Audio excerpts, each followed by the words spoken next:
Hey guys, welcome to Coastal Connection. Embrace Park. This is take 3, just by so everybody knows. We're having a good time with Erica SUTER. We're putting her through the ringer because she is our first guest on our show in the studio live. And yes, she's having to go through the lumps and the bumps and the bruises with us. So she's a dynamic trainer, and me and Mike G are glad to have her in the house. Hails from Maryland, went to Johns Hopkins. She's an All-American, and now we're trying to figure out why Erica left the cold weather of the East Coast to come down here to Florida. Erica, what's up? Excited to be here and giving my intro for the third time, but so yeah, now I'm up to working with female athletes in Tampa, Florida on speed development and strength training. I had done it in Maryland for 10 years, and I originally started as a skills trainer in my first year of coaching back in 2012. And I realized that I was part of the early specialization problem and giving girls too much of what they were already getting. So I decided to get my master's in exercise science and become a performance coach to help them stay healthy and strong, but to also improve their speed and explosiveness and other parts of their game. Right. So what made you make sure you changed your mindset? So what you're saying is you evolved it when you started out coming out of. So what? Let me do actually this. Do a comparison. So when you were in college and training in the early years of your career, and then as you became an adult and you're looking at it from a different lens. What was the dynamic change that caused you to evolve as a person? So I take it back to my childhood. I did strength and conditioning when I was in middle school. That was the first time I was exposed to that type of training, and it absolutely improved my game. I felt more conditioned. I improved my speed, my strength. I stayed healthy for the most part. I had some fluke injuries, but I had never gone through a severe ACL surgery or knee tear when I was going through middle and high school and college. And I definitely owe it to the type of training I was doing. And it's just been a part of me my entire life. And not only was it good for my physical game, but also just my mindset. And it made me a more confident athlete because performance training takes you through a lot of stress. You're undergoing a lot of stimulus in the gym. You're running conditioning drills that are a way higher intensity than the game. Well, at least they should be with proper performance training. And sprint training is the most intense thing your body can do. An all out 40-yard sprint is extremely demanding. So you're just putting your body through a lot, and it takes a lot of discipline. And knowing that you're capable of doing those things and improving yourself, that's what helped my mindset to become resilient. So I just want to continue to share that with young girls, and that's part of my mission as a coach now. Okay. So are you coaching at all, or are you just doing training, or you're kind of balancing both worlds? Because before the show, Erica was talking about something that's really since COVID has actually become a major discussion point, and the discussion point is time at home, quality time for yourself, mental health time, and it's ironic that people are taking that a little bit more serious than we did prior to COVID. So, Erica, as you look at things holistically, do you think you like being on the coaching side or more on the training side? Well, I would say I'm doing more of the training side. So the coaching side, I see that more as the like tactical side of coaching, the technical side. So with soccer with the ball or the team coach, I don't want any part of that because I don't like dealing with playing time and formations. I'm dangerous enough to do it, but it's not my passion. I don't enjoy it. My master's degree was in exercise science and performance enhancement. I got my strength and conditioning certification several years ago, and I really enjoy that side of training. I don't think I'm that good enough to be a good team coach. That's not what I do with my athletes. I do all of the work that should be done outside of team practice because truthfully, speed development and strength can't be done by the team coach because he or she is too busy going over a lot of these young girls need to seek performance training outside of their team practices to truly develop it. And with the athletes I train in Tampa, I require that they work with me at a minimum twice a week, because they're not going to get to where they want to go with the speed. And a lot of girls come to me for speed development, and speed's a highly advanced skill. And it's just as advanced as learning how to shoot a soccer ball or do 1v1 moves. You have to be refining it year round. So I have this standard for my girls that they have to be getting in that 2 times a week, even in season, even if that means seeing me once a week and then doing your at-home program, they have to get in that twice a week. All right. So really what you wanted to say is that you really don't need the 48-hour cooling off period is what you're talking about with parents. No, it's interesting that I've seen so many people now. And it's funny is that since time has progressed, your skill set as a trainer was a novelty. Now it's like you go on YouTube, there's like 10,000 different people out doing agility training, not doing skill training, but agility training, making your body stronger. But do you think we're at that point of agility training because we no longer play 3 sports? Because what I believe is the reason we didn't have the injuries I had growing up back in the 80s, because I'm old, is that we were 3-star athletes. And so our body got a break from one sport, and because we were using different muscles for another sport. So my question to you is, now that because of scholarships, because of the competitiveness, like baseball year-round, soccer year-round, basketball year-round, that we've put our youth student athletes in a position where they have to specialize as opposed to being a generalist. What do you think?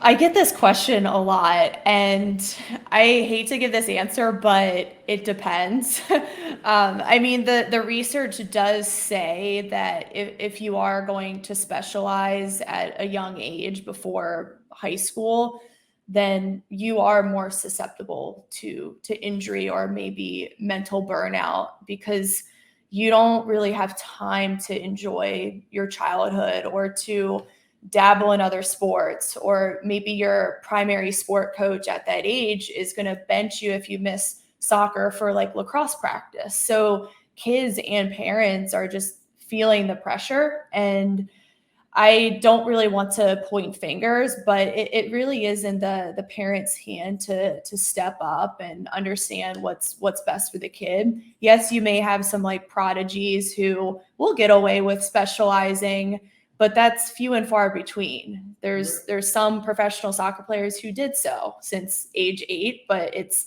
a very small percentage, while the rest of us, we have to make sure we are getting that variety of sport to develop our coordination. Agility is a big one. I always say the best way to develop agility is not necessarily to see me, especially as an elementary schooler, but to dabble in these other sports. Lacrosse, basketball, those all enhance your reactive ability in soccer and scanning and being able to be aware of your body in space. So I always recommend that type of agility training, or free play in the neighborhood. And free play meaning adults can't be there. It has to be unstructured, where kids set up their own games. And it's great for not just the athleticism part of it, but also teaching kids social skills. And we don't see that much anymore. And there's so much value in that free play for the social aspect for kids, but also there's research on how it builds emotional intelligence. And in boys, if they're roughhousing, they have to learn how to control aggression. So it's really good for so many reasons. And if I could tell parents that you should do the opposite of what everyone else is doing, and that's the specialized model, I would. There's going to be rare cases, but just understand that might not be you. Oh, no, you make a good point, because I got girls, and they all started playing manhunt at a very young age. So they were always outside running, and then they played their variety of sports. But I also pushed a lot of students into martial arts. So a critical thing with me was my soccer players and my football players. I always wanted them to take taekwondo, and people would always say, "Why are you always pushing the players to be aggressive and fighting?" I said, taekwondo is not about aggression. It's about defense, but it's also about control emotion. And so I believe today, and you hit on a key point. So when you look at it from a standpoint right now, societal wise, we have a lot of issues, and the data's out there, and I didn't want to hit you with a bunch of data today, but the data statistically is out there that social media is really impacting females in sports, and it's impacting their mental health.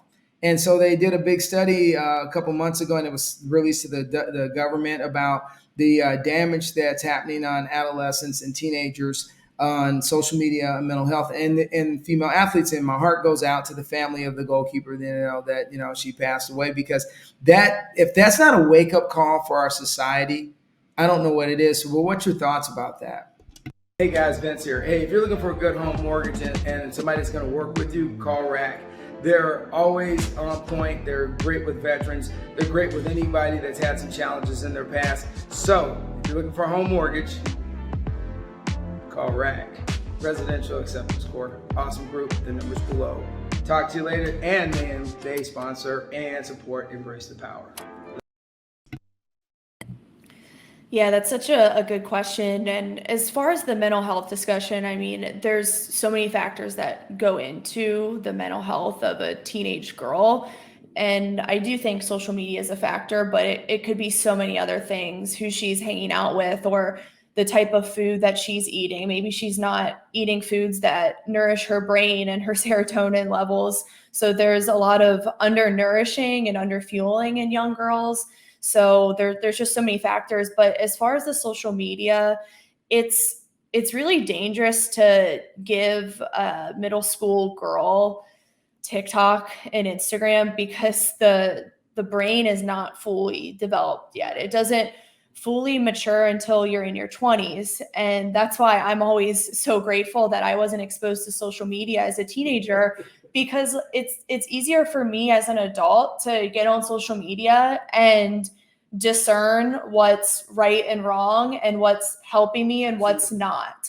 For a teenage girl with a precarious brain, it's hard for her to be discerning. And she might be comparing herself so much that it's crippling. Whereas me as an adult who didn't go through that at a young age, I can hop on social media and see someone and compare myself to them. But my mindset is, oh, well, that comparison, that pumps me up. It actually motivates me. It doesn't cripple me. Right. But it's different for an adolescent girl. It might beat her up. It might make her feel insecure. So I'm really extreme when it comes to social media, but I would recommend against it and having limitations on it. I have several remote athletes I work with whose parents don't allow they have it. Right. And they don't know what anxiety is. They've never really felt it. And they're very grounded girls and very motivated, and they do their workouts and they take care of themselves. But that's just what I've noticed as a coach working with girls every single day, that the ones who don't have social media are better off mentally. Well, you know what? I'm going to agree with you on that. After having 5 girls and having a group that grew up with almost no social media and the back end with a little bit of social media, and just the experience of it, it's hurting our society. And I think we just like China's doing now, and a couple other countries are doing, they're actually starting to go back and kind of get some regulations on it. But the one thing I really liked about is that Mike has your website. And so we're going to pull it up, because if anybody's really trying to find out who you are, where and what you're about, it is your website. And we're going to talk about your book after that. But Mike, if you can pull Erica's website up real quick. Bye. And also, you know what, and her Twitter handle, you're on Instagram and you're on Twitter, right? And what else?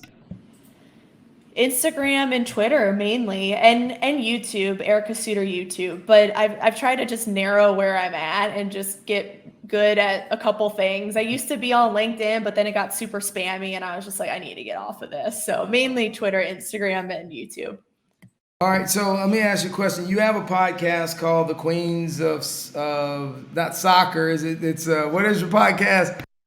The Soccer Queens podcast. Okay, that's what I knew, because I watch it all the time. So let me ask you, it's kind of edgy. You guys actually touch on stuff that makes some people uncomfortable. But here's the problem: is you can't snowflake around reality. And I really appreciate the fact that before you started doing your podcast, you used to actually write some articles back in the day. That's how I got to meet you. Is that you were on LinkedIn and you were dropping content, but you know what? But you were keeping it real. So from the time that you used to drop that 100% content to now, what has changed?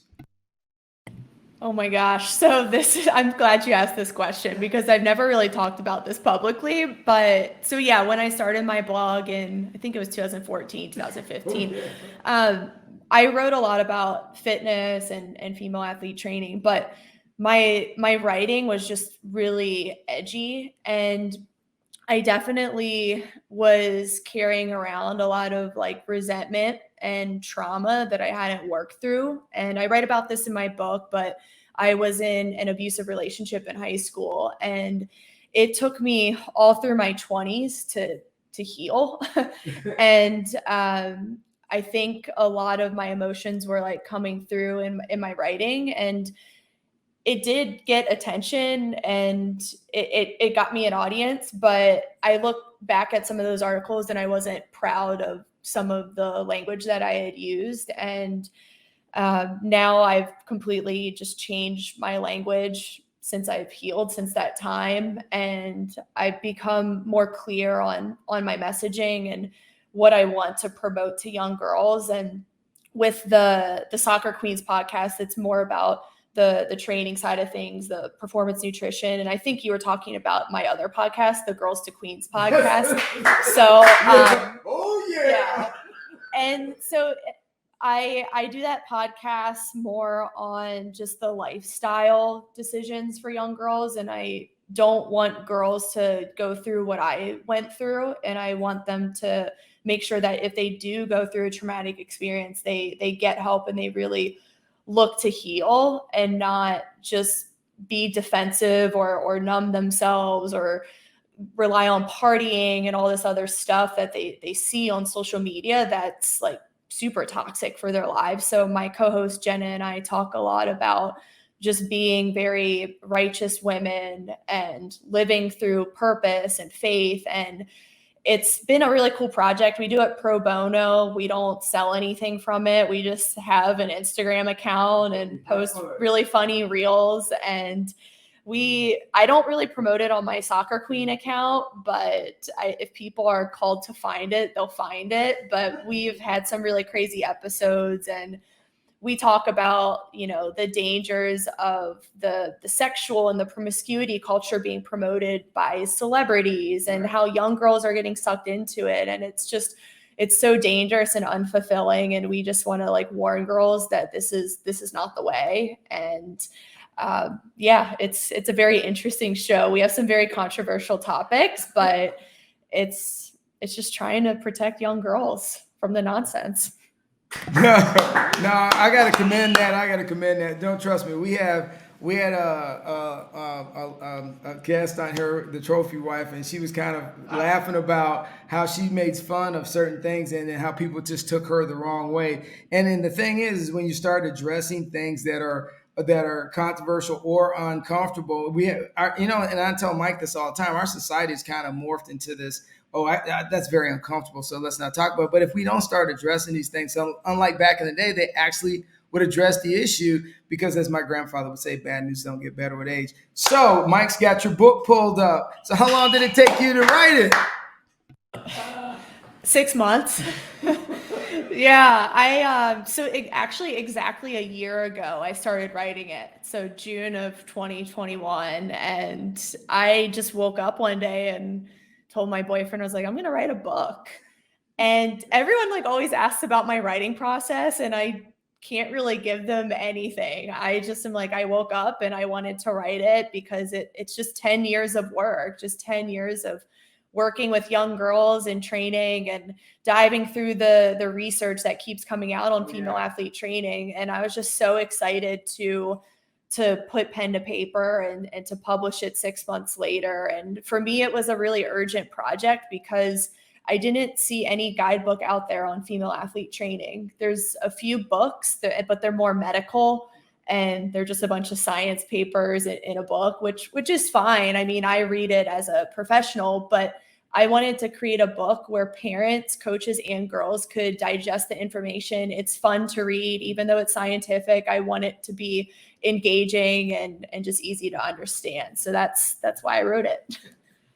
Well, I had a conversation with a college professor from Israel yesterday. She's at Columbia University, and we were just having discussions about book writing, and I was talking about your book.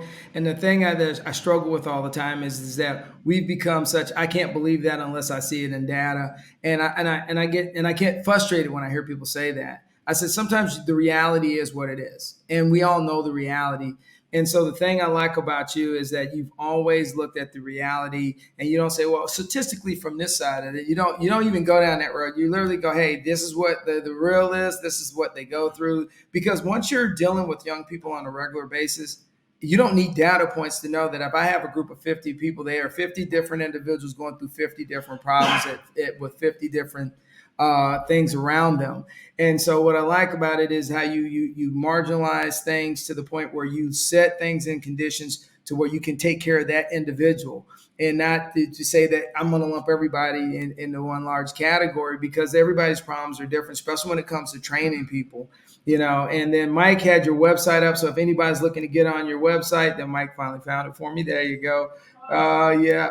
Erica's got this killer website, guys. And then you have to negotiate the cost effectiveness of with the pricing order, because that's the way it works. Because she's going to look down and see what you need, set you in the right parameters for you to get that training, and then in that way you're paying for what you need, not for what you think you need. Is that a true statement?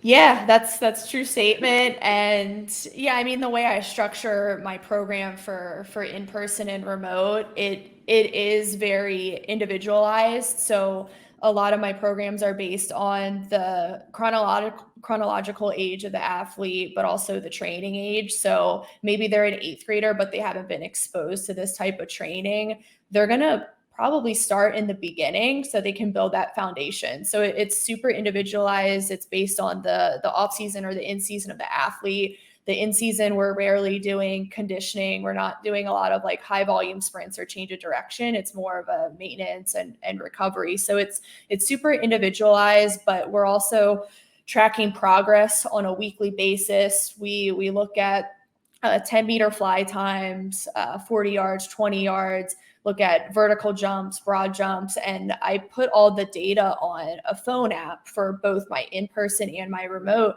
And it's important for me to show athletes that the program's working and that their consistency is paying off. And for anyone who's slacking or doing that one time a week, then the data shows it. The data shows that they're not improving. So the program's really structured, and there's a purpose behind it. And I want people to know exactly what they're getting out of it, because me just improving speed and strength, that's the bare minimum, but some trainers don't even show the data or the improvements. And I just laugh, because you see all these people on Instagram, oh, I do speed and agility, and it's like, well, no one's tracking anything or showing parents what they're paying however much a month for. So I try to be like really structured in what I'm doing. Oh, no, and one thing I like is, so do you work with analysis? Like, the colleges have morphed, and so it used to be you show up, you get stretched, you train for 10 days, then you go play your first game. Now, like, I was down at University of Florida, I was down at Central Florida. I went to like several different colleges over the last couple of years due to ID camps, but I actually went there, and some of the teams were training. And before they even got on the field, the first 5 days, they literally were doing to see if you can even make the cut, the physical fitness side. So how do you prepare your older students to understand that it's not just about skill and about touches and technique, that when you show up, your first thing you walk into is a fit test? Yeah, I love working with the upperclassmen in high school and preparing them for that preseason, because looking back at my freshman preseason at Hopkins, it was hard, but I put in the work that summer before freshman year, and I still was like digging in that preseason. But I made top 3 on every fitness test out of 30 girls as a freshman. but it wasn't easy to do that. I mean, we were running like 400 meters, 200 meters, half field suicides. I forget what the conditioning test was, but it was like 20 minutes of that, like track runs and then like suicides. And this is in like 95-degree weather in Baltimore humidity. And I just like can't reiterate enough to like the girls going into college, you have to start that summer training early. You have to start it, I would recommend at least 3 to 4 months out. And it becomes really dangerous when you even wait a month to start preparing for that preseason, not just because you might not show up physically fit, but you can also increase your chance of injury if you're not ready for the demands of two-a-days or those preseason scrimmages, Right. or just like all the extra change of direction. And that's usually how ACLs happen in that preseason, is they're not used to that amount of load and that spike in load and that increased change of direction. So I recommend girls start at least 3 to 4 months out and slowly build up to that preseason training, and not just to get like fitness test fit. You want to pass your fitness test, but you also want to prepare your game fitness. So making sure you're ready for the demands of the small-sided games. You're still touching the ball in the summer while you're doing all this speed and strength and conditioning, and you're getting out and playing pickup soccer. And one thing I did before Hopkins freshman year was I played pickup soccer with boys, because it was great. And I recognize that the guys' game is faster pace, and they were stronger and more physical than me. And I had to really level up my playing. So when I played pickup soccer with the guys and then finally got to Hopkins preseason, playing against college girls was really easy for me because it was a higher intensity than what I was about to go into. And I think it's really important to put yourself in uncomfortable and challenging environments before that college season. No, and that is a great point, is that I always believe in that scrimmage between male athletes and female athletes actually helps with people picking up their speed, picking up their skill, because your touch, you can't hold the ball as long, because boys come a lot faster as they got older. Now, when they're 10, when you guys were 10 and 10 years old, even, it's kind of even, Stephen. I've seen the girl teams beat the snot out of the boys because the boys overcommit, but as time progresses, things change. So, Erica, the one thing is you got videos online. You have your book out. You have people can get in contact with you. So right now you are located in what area for general reasons, so people kind of know where you're located, so if they want to do a time to distance. Because what I'm going to do is, once we're done with this, we're going to clean it up, and then we're going to push it out to a bunch of different soccer teams and people that in my network here in the Tampa area. So if your phone gets blown up, it ain't my fault, Mike G. Move. So yeah, I'm in Lutz, Florida, and I actually train out of home, gym in my home, probably the best thing since COVID. So I do that, and it's all small group training. Of course, everyone's on their individual program, but I've just found that the group setting is just more competitive, and we can socialize a little bit and meet some people from other clubs. I don't work with just one club specifically. I work with Florida Premier, TBU, Florida Flames, Lutz Rangers. So anyone who's looking to get better twice a week at minimum and to commit, you're ready for the training. I don't just take on anyone and everyone. I just really want you to be on board and the training to impact you, because I've seen amazing things happen with consistency and dedication. And I'm not the shortcut type of person. So, and you know this. Hey, so yeah, me and Mike G are glad you came on today. Hey guys, check out Erica. We're going to be promoting this all through the soccer season and going in fall, because soccer season is on its way here. It starts August soccer season and runs all the way to January. So you will be getting this a lot, because this is all about getting ready for the next level. And Erica, thank you for coming on the show. Thank you. This is awesome. And as me and Mike G always say, keep it rolling.